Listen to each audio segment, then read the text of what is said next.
Hey everyone, welcome back to my channel. I'm Nilo. So in today's video we'll be talking about polymorphism again, and we'll be implementing another example in polymorphism so that it should be clear for you all how to implement polymorphism in Python.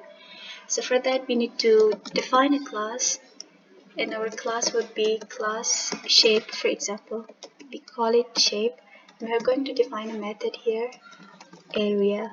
This would be our interface here till now. Then we go for pass. We're not going to define anything here.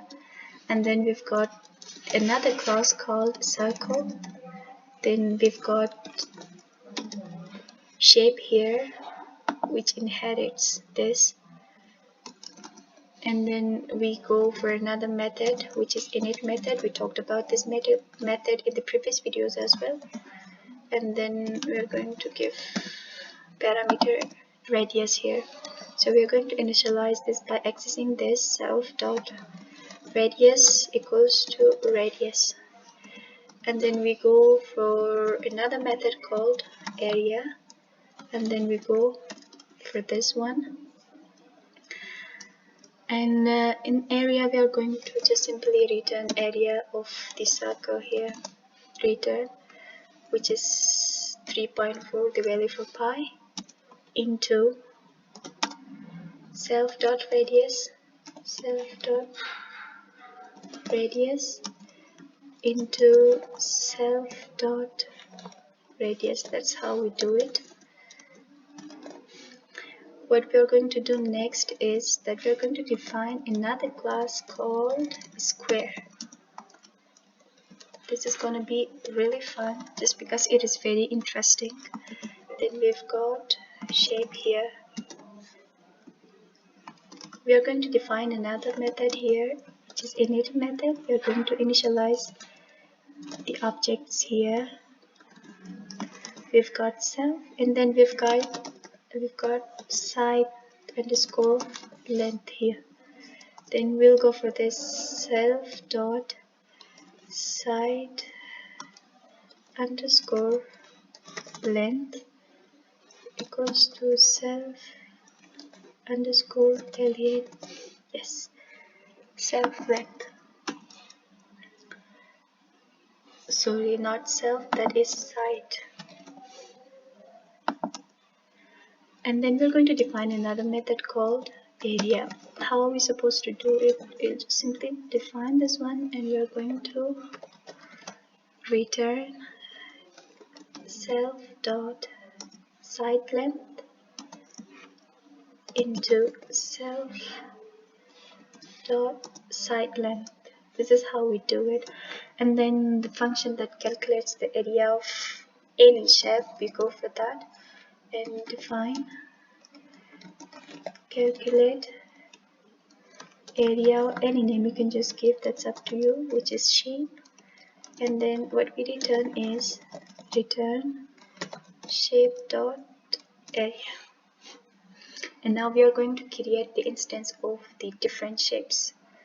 So we are going to create the instance my circle for the circle class, circle, and I'll go for the radius 5 here. We'll give the value of the radius equals to 5. And then we go for the object of the square here, equals to square side length equals to 4. And last but not the least, what we need to do is that we have to print this all. So we are going to print this one, circle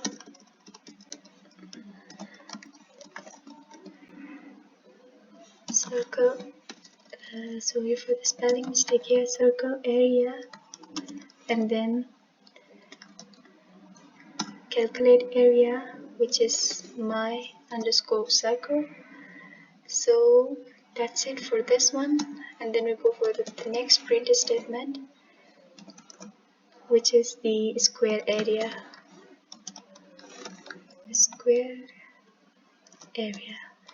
and then what we need to do is that we have to calculate area and my square here. Yes, So let's just check the output and see what the output shows for us. It says the circle area is 78.5 after calculation, and the square area is 16. So basically in this example, the shape class that we have got defines a common interface with a method called area. As you can see, this is our common interface here. And the circle and as well as the square classes are subclasses of this shape class, and they each implement the area method according to their specific shapes. And the calculate area function takes a shape object as a parameter, and then it is called by the method which is its area method, and the actual method which is executed depends on the type of the object here. So this simply shows the polymorphism where different objects of different types can be used interchangeably based on a common interface called area method in this case. So the specific behavior is determined at runtime based on the actual type of the object here. So this is how we can just implement polymorphism. You've got an interface which is called shape class, and then you inherit this shape class within the circle class and as well as the square class. Then you just simply implement polymorphism here. So that's it for today's video. I'll be seeing you guys in my next video. Until then, happy coding you all.